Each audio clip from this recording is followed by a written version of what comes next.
하나님의 말씀 로마서 8장 26절에서 30절의 말씀입니다.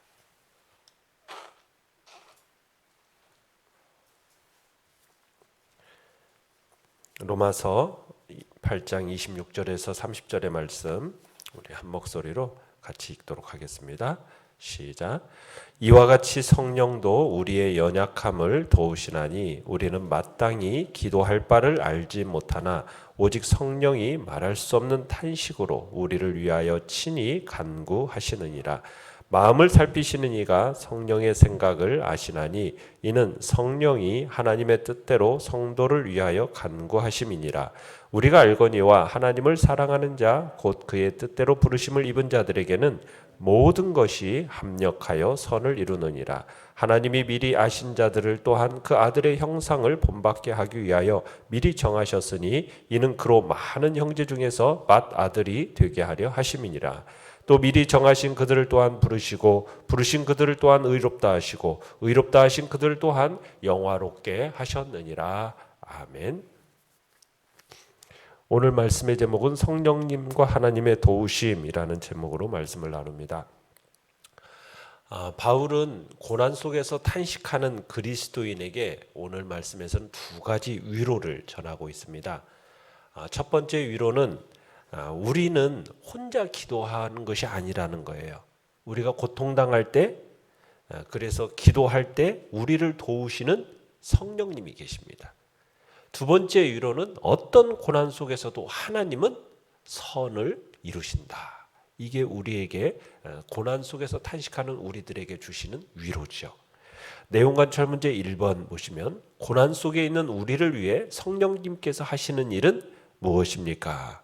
자, 26절, 27절을 살펴보시면 우리는 연약해서 무엇을 간구해야 할지 그 방법조차도 알지를 못합니다. 그러나 성령님께서 우리의 연약함을 도우사 우리로 하여금 간구할 힘을 주시고 또 친히 말할 수 없는 탄식으로 우리를 위해서 하나님께 중보기도 하신다. 이렇게 얘기하고 있습니다. 그러니까 우리들의 그 연약한 육신의 그 본성을 우리들은 지니고 있기 때문에 하나님께 기도할 능력을 지니고 있지 못해요. 무슨 일이든지 자기 스스로 해결하려고 하는 것이 이 우리 육신의 본성입니다. 또한 우리의 육신이라는 것은 영적인 일보다는 육적인 일에 더 관심을 지니고 있어요. 그래서 우리가 스스로 기도한다라는 것이 참 어려운 일입니다. 그러한 이유로 우리는 하나님께 기도하는 일에 있어서도 성령님의 도우심을 받아야 돼요. 우리가 기도할 때 가장 먼저 성령님께서 나의 기도를 도와주시기를 간구해야 된다는 거죠. 그리고 우리는 미래를 내다볼 수가 없어요. 그래서 우리가 무슨 내용으로 어떤 마땅한 내용으로 기도해야 될지를 알 수가 없어요. 기도를 할 수가 없어요. 무엇이 우리에게 가장 유익이 되는 것인지를 알 수가 없기 때문에 올바른 기도를 할 수가 없는 겁니다. 그래서 우리가 기도의 내용이라고 살펴보면은 오히려 가끔 나 자신을 해칠 수 있는 것을 그런 걸 달라고 할 때도 있는 거죠. 어린아이처럼 그렇게 될 때가 있다라는 거죠. 그래서 우리가 성령님의 도우심이 없이 기도한다면 우리가 우리의 정욕대로 기도할 수밖에 없습니다. 하나님의 뜻에 위배되는 기도를 할 수밖에 없어요. 그러므로 우리는 진실한 마음으로 성령님께 올바른 기도를 하게 해 도와주시기를 청원해야 되는 겁니다. 성령님께서는 우리에게 기도할 힘을 주실 뿐만 아니라 친히 우리를 위해서 기도해 주시는 은혜로운 분임을 보여주고 있어요. 어떤 때는 우리가 아무리 기도하려고 해도요, 참 한마디의 기도도 하지 못할 때가 있어요. 그럴 경우라 할지라도 너무 염려할 필요가 없다라는 거죠. 왜요?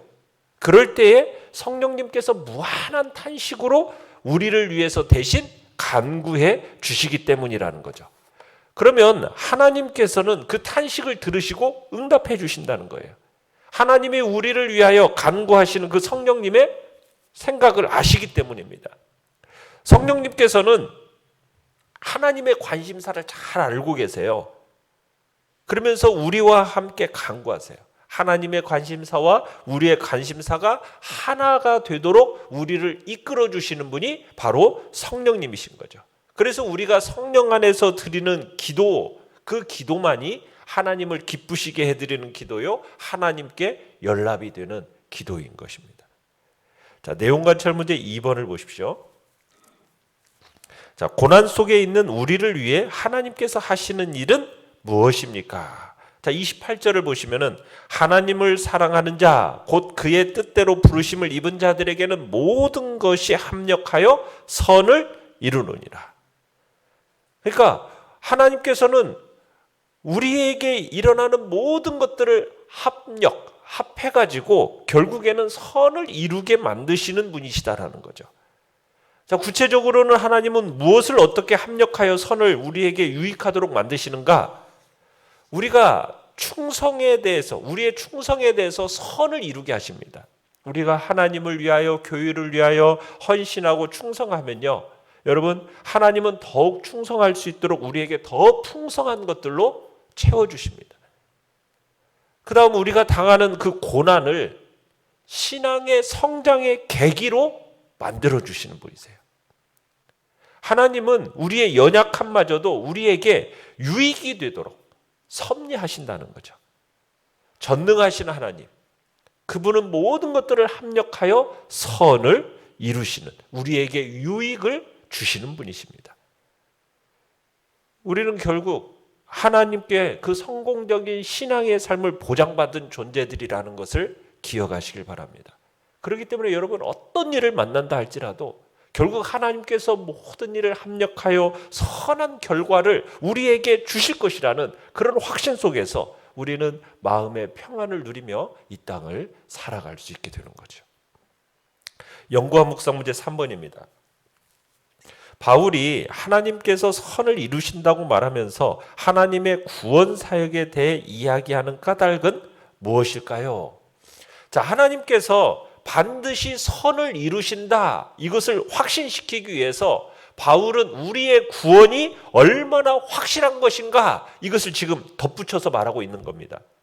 우리의 구원이 이렇게 확실하다면 우리의 삶 속에 이루어질 하나님의 선도 확실하다, 지금 그 이야기를 하고 싶은 거죠. 자, 29절을 보시면은, 자, 바울은 하나님이 미리 아신 자들로 또한 그 아들의 형상을 본받게 하기 위하여 미리 정하셨다, 이렇게 얘기하고 있습니다. 그러니까 하나님이 미리 아신 자들, 그러니까 우리의 구원의 은혜라는 것은 하나님의 주권적인 섭리로 우리들에게 베풀어진다라는 것을 알 수가 있죠. 그러니까 하나님께서 우리들을 미리 아시고 예정해 놓으셨다라는 거예요. 그리고서는 우리들로 하여금 그 아들의 형상을 본받게 하기 위해서 그리하셨다라고 증언을 합니다. 그리스도로 하나님의 맏아들이 되게 하려 하심이라. 그러니까 하나님이 택하신 성도들은 그리스도의 신앙을 모본으로 삼는다라는 거죠. 말하자면 집안의 맏형, 그러니까 동생들은 큰 형을 딱 보면서 큰 형이 하는 것을 따라 하잖아요. 그죠? 동생들은. 그런 것처럼 우리가 예수 그리스도가 우리의 뭐가 되신다고요? 많은 형제 중에서 맏형이 되셔서 그 맏형을 닮아가도록 하셨다라는 거죠. 그리스도는 우리가 닮아가야 할 영적인 맏형인 거죠. 그러니까 그리스도처럼 우리는 하나님께 잘 순종하고 그리스도처럼 이웃을 사랑하는 자, 그런 자가 되는 것이 마땅한 거죠.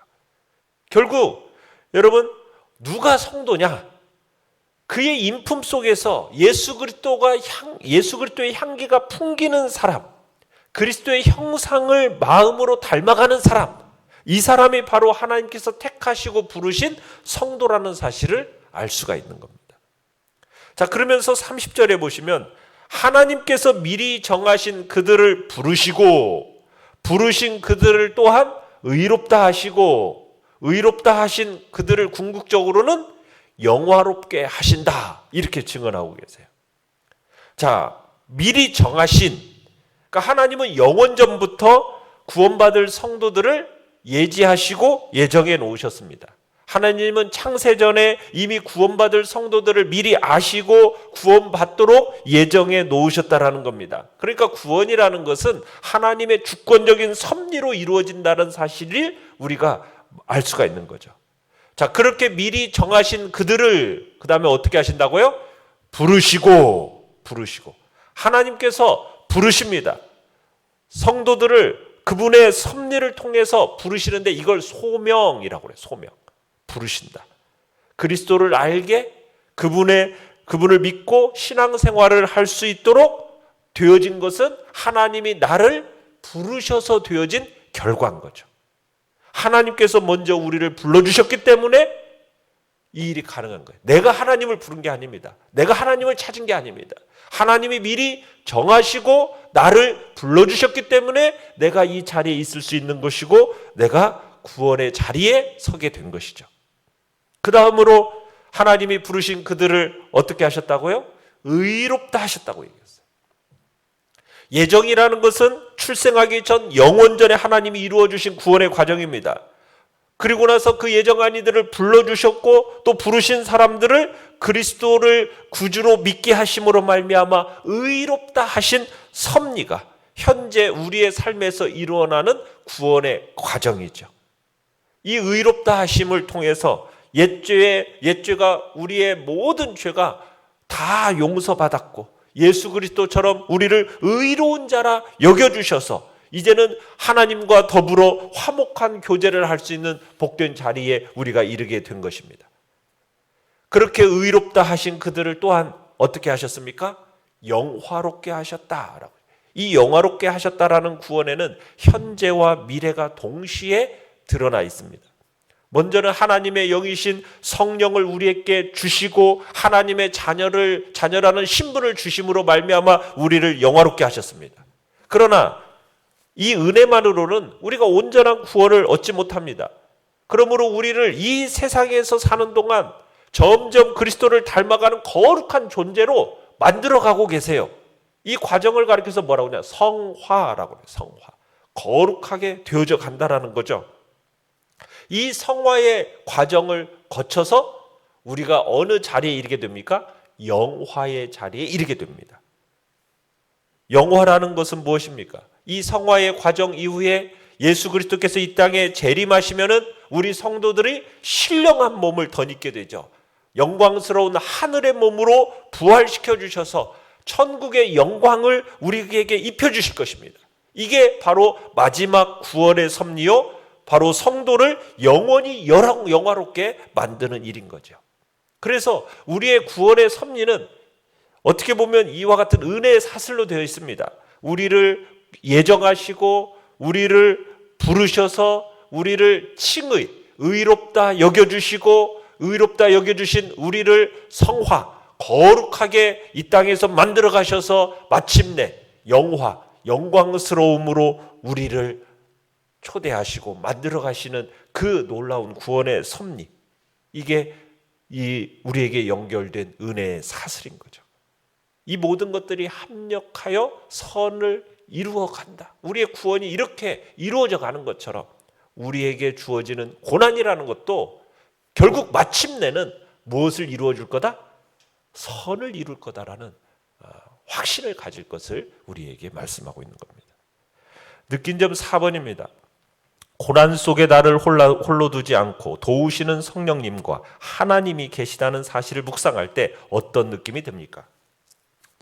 자, 우리로 하여금 여러분 아무리 어려운 시험과 환난과 실패를 만나더라도 여러분 너무 두려워하지 말라는 거예요. 낙심하지 말라는 거예요. 성령 하나님이 주도하가 되어져서 우리를 도와주신다라는 것을 믿고 두려워하거나 낙심하지 말아야 됨을 우리가 느끼는 겁니다.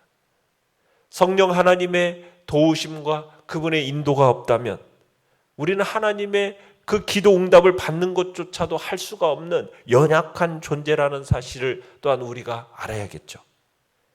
우리는 마치 우리가 모든 것을 알고 할 수 있는 것처럼 우리가 생각하는데 결코 아닙니다. 우리는 아무것도 할 수 없는 연약한 존재라는 사실을 철저하게 우리는 하나님 앞에서 기억하고 절대로 자만하지 말고 우리는 마땅히 알 것을 알지 못하는 가장 어리석은 자라는 사실을 주님 앞에서 인정하고 항상 겸손하게 성령 하나님의 도움과 인도를 구하는 자리에 우리가 있어야 할 것입니다. 그리고 우리는 우리의 이 성도의 삶은 이 하나님의 풍성한 구원의 은혜로 보장받은 삶이라는 사실을 우리가 다시 한번 기억하면서 우리는 늘 감사하는 자리로 우리가 들어가야 하겠습니다. 결단과 적용 5번입니다. 고난 속에서 기도를 도우시는 성령님, 선을 이루어 가시는 하나님을 경험한 적이 있다면 적어봅시다. 성령님과 하나님의 도우심을 확신한다면 내 삶의 어떤 부분이 달라질 수 있겠습니까? 여러분, 우리 안에 성령님이 계시고 전지전능하신 그 하나님이 우리의 삶을 도우셔서 모든 것들을 합력하여 선을 이루시는 그 놀라운 일들이 우리 안에 있다라는 것을 기억한다면 여러분, 우리가 우리의 마음에 두려움과 낙심이 아닌 평안이 온전히 자리 잡게 되겠죠. 우리의 마음속에 그러한 평안을 가지고 주님의 위로 속에서 오늘도 승리의 길을 걸어가시기를 간절히 바랍니다.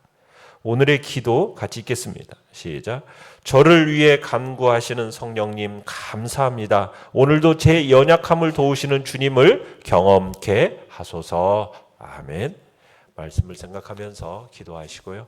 연약한 우리의 지체들을 위해서 기도해 주시며 또한 주께서 우리 교회에 또 일꾼들을 세웁니다. 하나님께서 가장 선하고 복된 길로 또 이끌어 달라고 주의 은혜가 풍성하게 나타나게 해달라고 주님 앞에 기도하며 나가시 바랍니다. 주여, 우리 세 번 부르지